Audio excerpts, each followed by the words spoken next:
Hola, bienvenidos a un nuevo episodio de su podcast favorito. Yo soy Alejandra y espero este podcast sea de tu agrado y puedas compartirlo con los seres a quienes tú creas que este tipo de contenido les podría servir. Continuamos con las 5 heridas del alma. Recuerda que estamos basándonos o estamos hablando del libro de las 5 heridas que impiden ser uno mismo y la sanación de las 5 heridas del alma, ambos escritos por Liz Bourbeau. Y en esta ocasión pues vamos a hablar sobre lo que es la herida de la traición. Por supuesto que la traición está ligado con la fidelidad y por supuesto con la confianza. Una persona se siente traicionada cuando siente que la fidelidad y también pues la misma confianza se ven corrompidas. Esta herida se puede desarrollar a partir del segundo año de vida hasta los 4 años. Recordemos que todas las heridas se empiezan a manifestar ya sea con la madre o con el padre o con las personas también que hayan desempeñado este papel. En este caso, que es la herida de la traición, se vive con el progenitor del sexo opuesto. O sea, si tú eres mujer, lo viviste con tu padre y si por el contrario tú eres hombre, lo viviste con tu madre. Como en los otros episodios, también aquí voy a estar pues citando el libro. Y pues para definir un poco esta herida, voy a leer lo siguiente. Dice: esta herida surge entre los 2 y los 4 años de edad, cuando se desarrolla la energía sexual y aparece el llamado complejo de Edipo. Esta herida se vive con el progenitor del sexo opuesto. El alma que desea sanarla es atraída al progenitor con el que tendrá una fuerte conexión de amor y una atracción mutua e intensa. De ahí que también padecerá un profundo complejo de Edipo. Y bueno, si tú no sabes quién es Edipo o quién fue Edipo, te voy a explicar, digamos, la historia, ¿no? A grandes rasgos. Fue una historia escrita por Sófocles, hablaba de Edipo. Me parece que eran los reyes de Tebas. Entonces ellos tienen un hijo que precisamente es Edipo. Supongo que en este tipo de época, porque es Grecia antigua, se tenía como la costumbre de visitar videntes, ¿no? Entonces el vidente habla con los padres de Edipo y les dicen que Edipo en una edad, digamos, ya de adulto, él le quitará la vida a su padre y se casará con su madre. Obviamente los padres, temiendo este destino, lo mandan asesinar. Sin embargo, no lo asesinan. Es un tanto como la historia de Hércules de Disney, más o menos, en donde pues no lo asesinan. Edipo crece en otra familia. Ya cuando crece decide ir igual con un vidente y el vidente le vuelve a decir este mismo, digamos, trágico final, ¿no?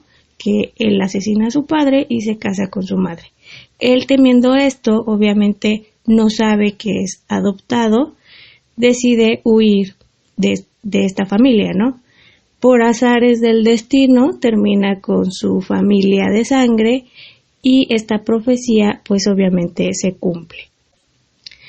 Edipo se vuelve rey de Tebas y sucede una catástrofe o bueno, una plaga o una peste, no recuerdo bien.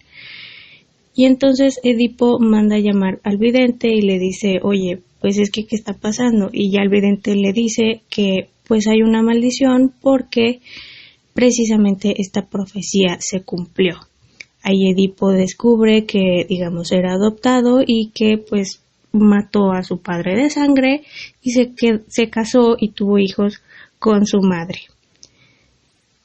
El no soportando la vergüenza, decide quitarse los ojos. Obviamente es muy fuerte, es una tragedia, es un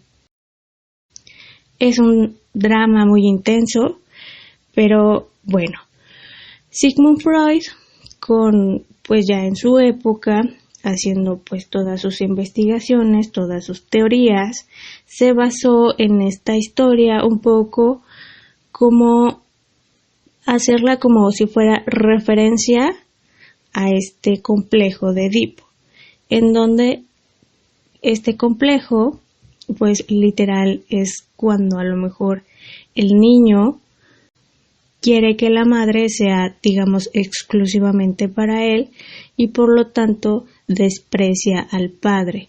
En el caso de la mujer, obviamente sería al revés, que la mujer pues quiere exclusividad con su padre y a la madre pues la hace a un lado. Esta teoría, por supuesto, es de las teorías más controversiales de Sigmund Freud. Me parece que de aquí en adelante, o al menos en sus investigaciones, él las empieza a basar pues en esta teoría, ¿no? Freud desarrolló esta teoría dejando ver que en este tema pues se ve incluido por el deseo sexual. Obviamente estamos hablando de niños pequeños, no se maneja tanto, digamos, el acto sexual, pero esta es la etapa en donde el menor empieza a desarrollar su identidad sexual. Y volvemos con el libro. En este tema, Liz nos dice: de acuerdo con Freud, a quien se le ha bautizado como el padre del psicoanálisis, todos tenemos este complejo, pero en diferentes grados. Cada niño, sobre todo entre los 2 y los 6 años de edad, se enamora, entre comillas, por así decirlo, del progenitor del sexo opuesto, o de la persona que desempeña este papel, ya que se encuentra en la edad en que se desarrolla su energía sexual. A partir de esta etapa, el niño comienza a entrar en contacto con su impulso de vida, con impulso sexual, entre paréntesis, no genital, que representa su capacidad de crear. Es natural que el bebé se fusione desde el nacimiento con su madre y que tenga gran necesidad de atraer su atención y sus cuidados. Sin embargo, la madre debe seguir dedicándose a sus labores cotidianas y ocuparse también de los otros miembros de la familia, como lo hacía antes de la llegada del bebé. Si la madre responde demasiado a todos los caprichos del bebé, hasta convertirse prácticamente en su esclava, el niño empezará a creer que puede hacer a un lado a los demás, incluyendo al padre, y tener a la madre a su disposición. En este caso, y siempre de acuerdo con Freud, el niño no desarrollará la fase edípica, o el complejo de Edipo, esencial en su desarrollo, y cuando sea adulto, el resultado será muy perjudicial para él, en los planos psicológico y sexual. El paso adecuado para pasar por esta fase edípica implica que todo niño debe llegar a reconocer que el padre fue esencial para crearlo, y su figura es fundamental para romper la relación que se establece al nacer entre madre e hijo. Aun cuando el padre no esté físicamente presente, la madre debe hacer sentir al niño que existe y que es tan importante como ella misma. Cuando el niño comienza a percatarse de que para concebirlo forzosamente hubo unión de los dos sexos, desarrolla un interés por el sexo opuesto, así como un deseo inconsciente de tener él mismo un bebé con el progenitor del sexo opuesto. Su poder de creación también se encuentra en desarrollo y explica el comportamiento de las niñas pequeñas que intentan seducir a sus padres, al igual que los niños a sus madres. En esta etapa, niños y niñas hacen todo lo posible por tener el afecto del progenitor del sexo opuesto e intentan asimismo protegerlo, aun cuando les decepciona no recibir la atención deseada. Cuando el progenitor del mismo sexo que el niño hiere al progenitor del sexo opuesto, se crea una situación difícil para el pequeño. Algunos incluso pueden llegar a desear la muerte del progenitor al que acusan. Por desgracia, el complejo de Edipo no evoluciona adecuadamente en la mayor parte de los casos porque la madre es muy posesiva con su hijo, mientras que el padre lo es con su hija. Cuanto el progenitor del sexo opuesto más lo devalúe ignorándolo y en ocasiones incluso por completo, más difícil será resolver el complejo. He observado que las personas que han sido objeto de traición no resolvieron su complejo de Edipo cuando eran niños. Esto significa que su apego al progenitor del sexo opuesto es demasiado grande, lo cual más adelante afectará a sus relaciones sexuales y afectivas. Estas personas tienden a comparar sin cesar a su pareja con el progenitor del sexo opuesto, o se crean numerosas expectativas de su pareja para compensar así lo que no recibieron de su progenitor. Bueno, este tema obviamente es un tema controversial. Quise leerlo como los puntos, digamos, más importantes, como para no pasar nada por alto. Freud, al desarrollar esta teoría, lo vuelvo a mencionar, fue muy criticado. Y por supuesto, esta herida de la traición, pues está muy ligada a estas teorías. Volviendo con el tema de la herida de la traición, el libro dice lo siguiente. El niño se siente traicionado por el padre del sexo opuesto cada vez que éste no cumple una promesa o cuando traiciona su confianza. Esta traición la experimenta sobre todo en el plano amoroso o sexual. El niño vive asimismo la traición cada vez que percibe que su progenitor del mismo sexo se siente traicionado por su pareja y siente esta traición como si la hubiera sufrido él mismo.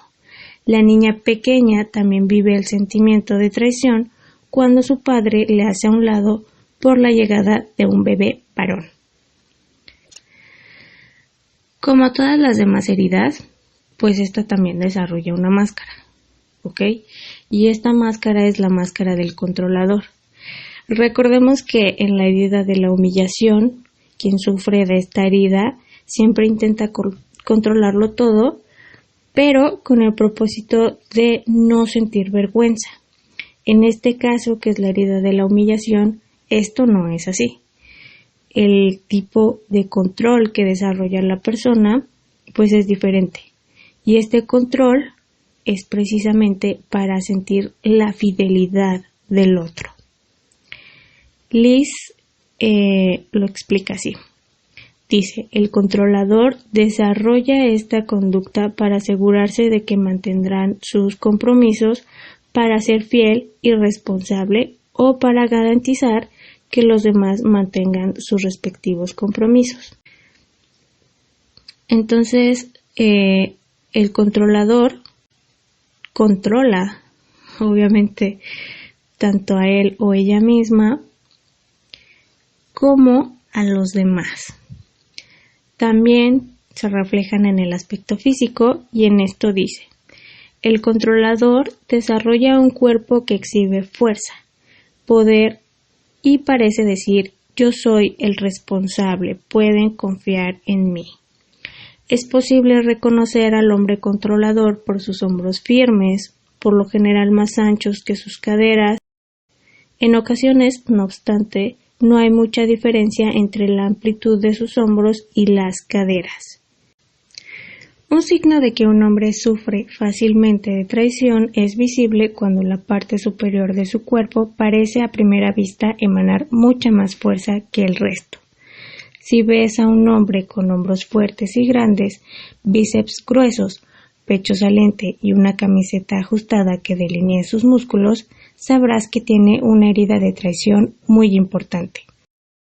En la mujer controladora, esta fuerza se concentra más bien al nivel de las caderas, los glúteos, el vientre y los muslos.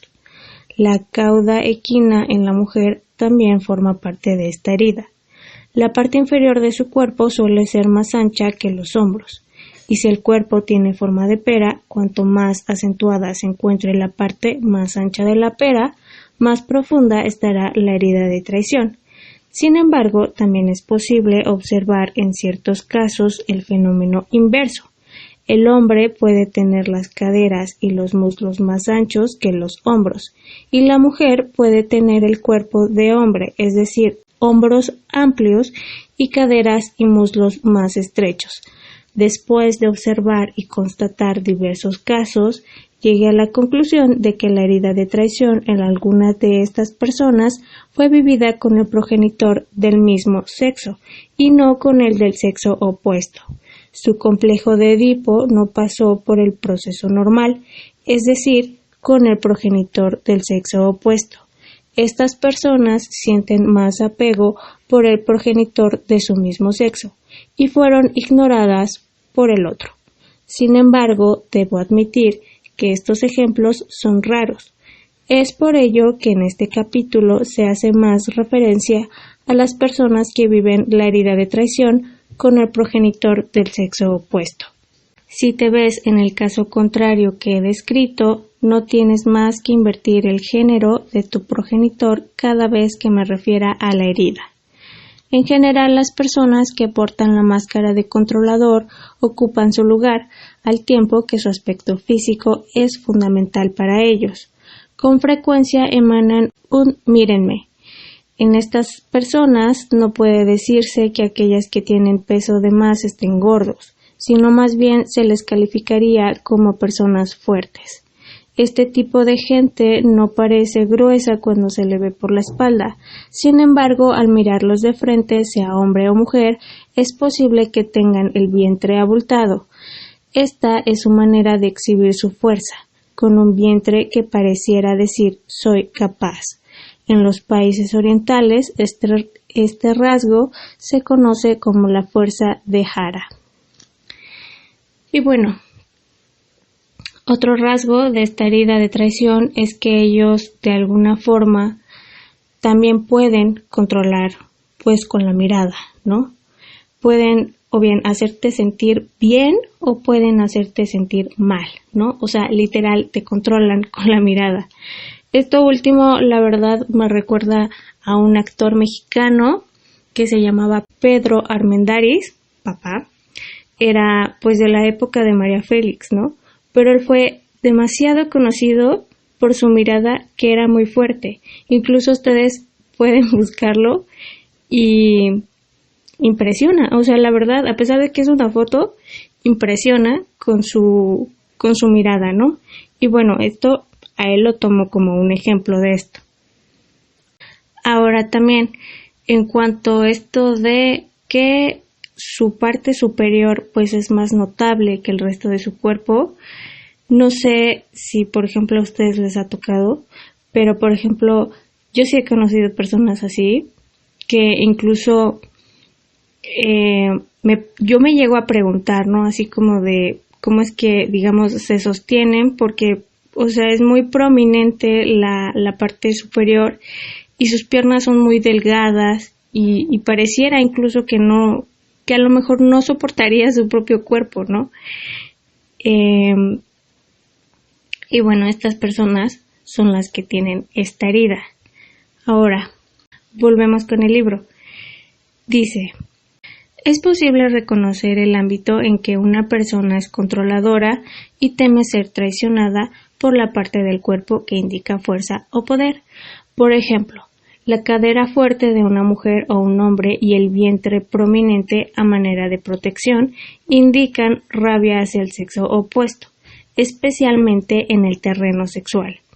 Es probable que la persona se haya sentido acosada sexualmente cuando era más joven, o más aún, que haya sido víctima de abuso sexual, lo cual explica esta forma de protección. Liz en el libro también menciona que al empezar este autoconocimiento, porque al final del día esto, bueno, si tú me estás escuchando obviamente, es porque también estás haciendo este trabajo de autoconocimiento, ¿no? Entonces, que quizás sea difícil para una persona introvertida percatarse que tiene esta herida de traición. Y por el contrario, si a lo mejor eres extrovertida, una persona extrovertida, pues te será más fácil saber si tienes esta herida. Obviamente esto es por cómo nos relacionamos con los demás. La forma, digamos, más fácil con la que se puede uno dar cuenta si una persona tiene esta herida, por supuesto, es con las heridas físicas. No hay que olvidar que entre más características físicas tenga una persona respecto a la herida, pues obviamente quiere decir que esa misma herida está muy profunda en la persona. Bien. Ahora, el libro dice, como les es difícil aceptar cualquier forma de traición proveniente de ellos mismos o de los demás, hacen todo lo que está en su mano por ser personas responsables, fuertes, especiales e importantes. El controlador satisface así su ego, que no desea ver cuántas veces a la semana se traiciona a sí mismo o traiciona a los otros, sin percatarse de ello la mayor parte de las veces, porque traicionar es tan inaceptable que no desea admitir que puede hacerlo. Si es consciente de haber traicionado a alguien, al no cumplir una promesa, se justifica con todo tipo de excusas e incluso puede recurrir a la mentira para evitar la verdad. Obviamente, con lo que he venido yo diciendo, nos estamos dando cuenta que su personalidad, por supuesto, es una personalidad fuerte. Siempre quieren tener la razón y esperan que los demás pues acepten lo que ellos dicen, ¿no? Por supuesto, les gusta y buscan estar en situaciones donde ellos mismos pueden tener el control, y si no pueden, deciden, digamos, abandonar esa situación, ¿no? Evitan la situación. Son personas rápidas, por lo tanto también exigen rapidez de los demás, porque pues si no se desespera, se enoja y a veces incluso se puede frustrar. Tal vez no explote, porque volvemos a lo mismo, quiere mantener esta apariencia de que es fuerte, ¿no? Que es seguro de sí mismo o segura de sí misma.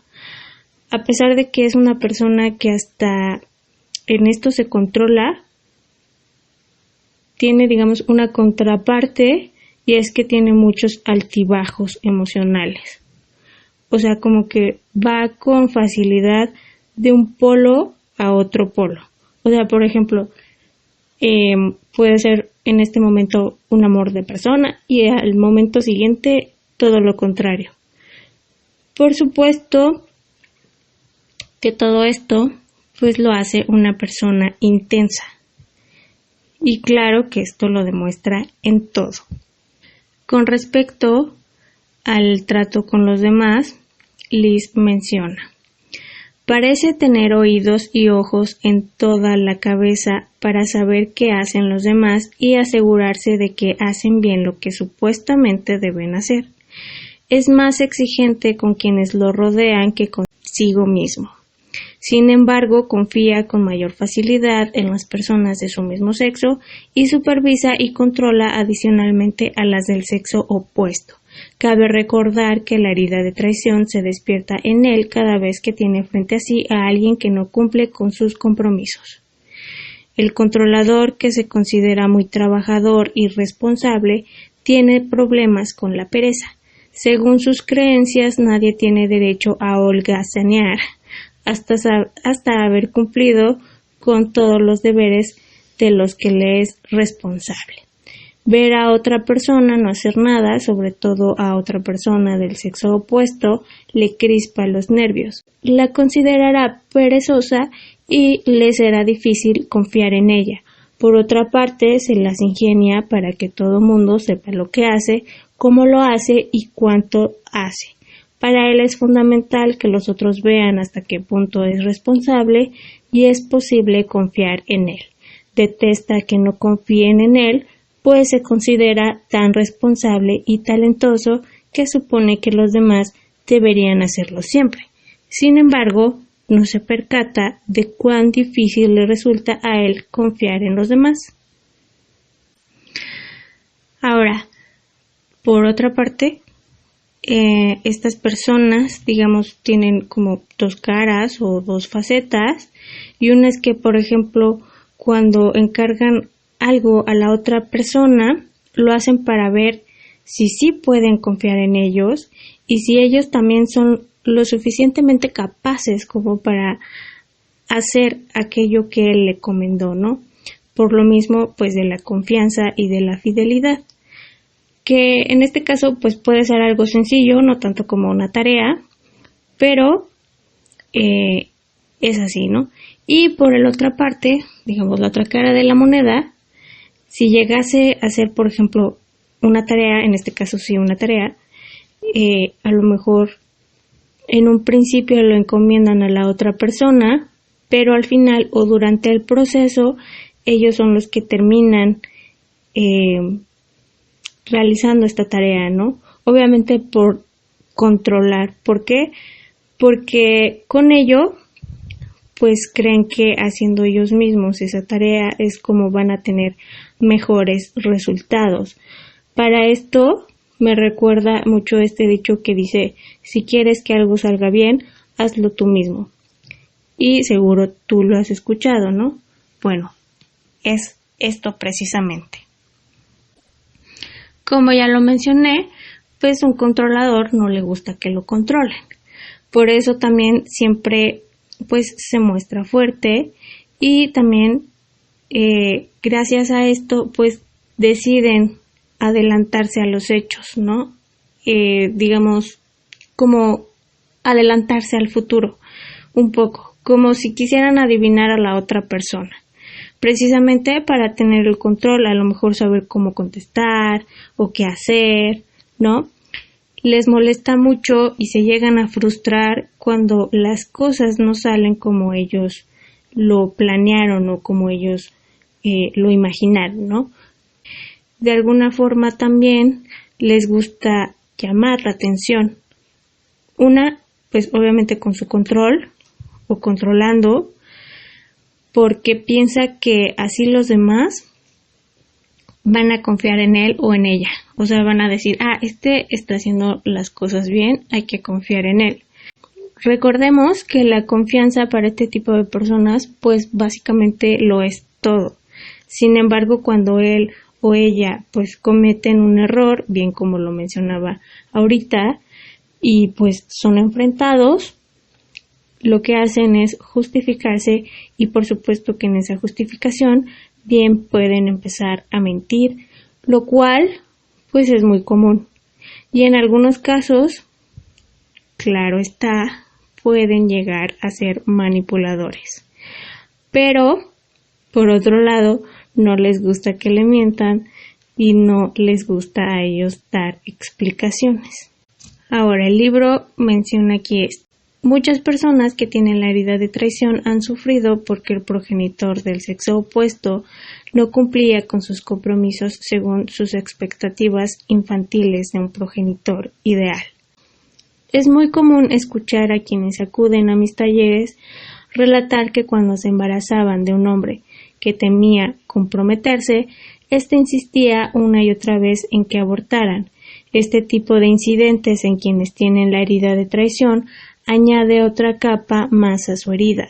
Les resulta muy difícil aceptar la idea de que el otro se niegue a asumir su responsabilidad del niño que quiere nacer.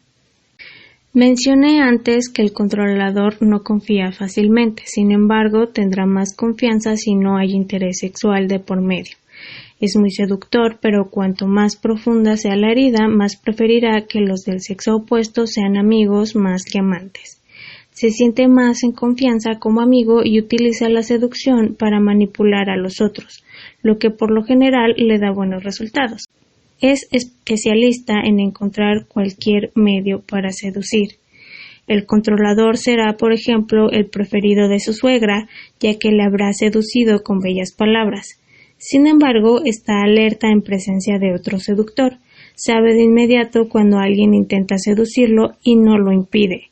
Cuando hablo de seducir, no me refiero necesariamente a la seducción sexual, ya que el controlador utiliza la seducción en todos los ámbitos de su vida. Ahora, en el aspecto, digamos, romántico, el controlador obviamente va a buscar este tipo de relaciones en donde precisamente él pueda controlar. Pero en caso de que, por ejemplo, sean dos controladores y decidan estar juntos, el libro menciona: cuando dos controladores viven juntos y la relación no marcha bien, aplazan constantemente el momento de confesarse que lo mejor sería separarse. Cuando vive en pareja es todo uno o todo el otro, porque se siente fusionado como si formara parte del otro o porque se siente disociado, sobre todo cuando el otro lo reconoce poco. Para el controlador, estar disociado significa sentirse separado o apartado del otro. Como el controlador es seductor, su vida sexual por lo general no suele ser satisfactoria, más que en respuesta a la seducción. Esta es la razón por la que al controlador le gusta enamorarse, es decir, el aspecto apasionado de una relación. Cuando la pasión comienza a extinguirse, busca un medio para que la idea de finalizar la relación provenga del otro y así no se le acusará de traición. La mujer controladora con frecuencia tiene la impresión de que los hombres la engañan y por consiguiente se encuentra a la defensiva. Le gusta hacer el amor, sobre todo cuando es su idea, cuando ella ha decidido dejarse seducir o porque ella desea seducir a su pareja.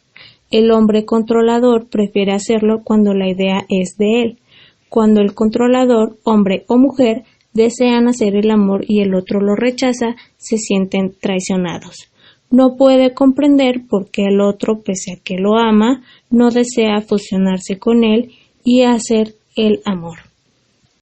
Por supuesto que todas las personas no solamente tenemos una sola herida, sino podemos llegar a tener dos o más, incluso las 5.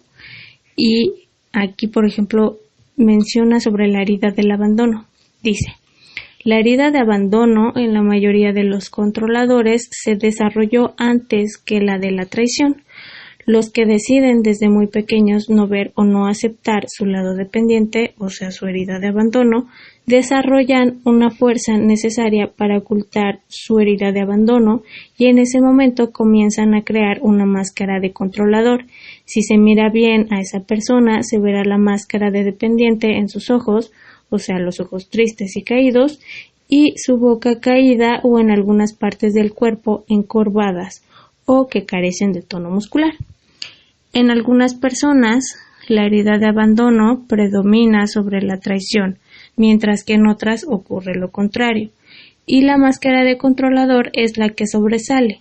El hombre que desarrolla sus músculos gracias a la halterofilia, pero cuyo cuerpo se torna fácil cuando deja de hacer ejercicio, es un buen ejemplo de persona que sufre la herida de traición y de abandono. Una persona puede sufrir abandono sin padecer necesariamente traición, pero la que sufre de traición también sufre de abandono. Igualmente he observado a varias personas cuyo cuerpo de pequeñas indicaban principalmente la herida de abandono y con la edad comenzaron a desarrollar las características de la herida de traición. Lo inverso también es factible. El cuerpo está en constante transformación y todo el tiempo nos indica lo que sucede en nuestro interior. Y bueno, creo que este tipo de personas los vemos como con más frecuencia en lugares de trabajos, ¿no? O sea, siendo jefes, es este tipo de jefe controlador y exigente, ¿no? Les es fácil terminar en este tipo de posiciones porque les gusta tener el mando, ya sea como controlador o ya sea como líder incluso, ¿no?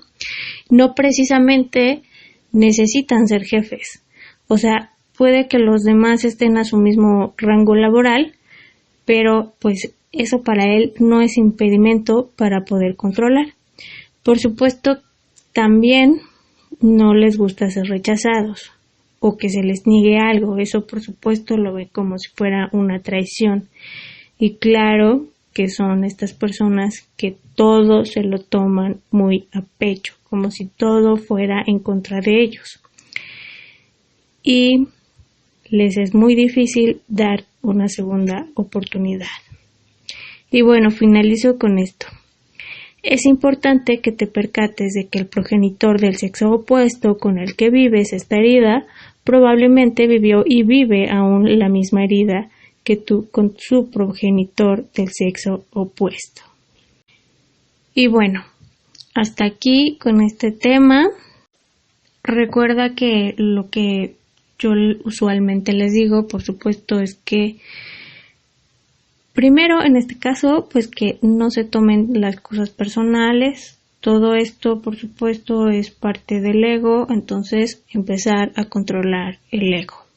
Bien, de poquito a poquito, igual hay muchos a los que se les dificulta, pero pues por supuesto no es imposible, ¿no? El sufrir por este tipo de heridas pues es muy complejo porque no te deja desarrollarte bien social y emocionalmente. No olvides que me encuentras en Spotify, YouTube, Facebook, Instagram y Telegram. Recuerda que tú tienes el poder de cambiar tu vida. Gracias por haber estado, que tengas una excelente semana y nos escuchamos pronto.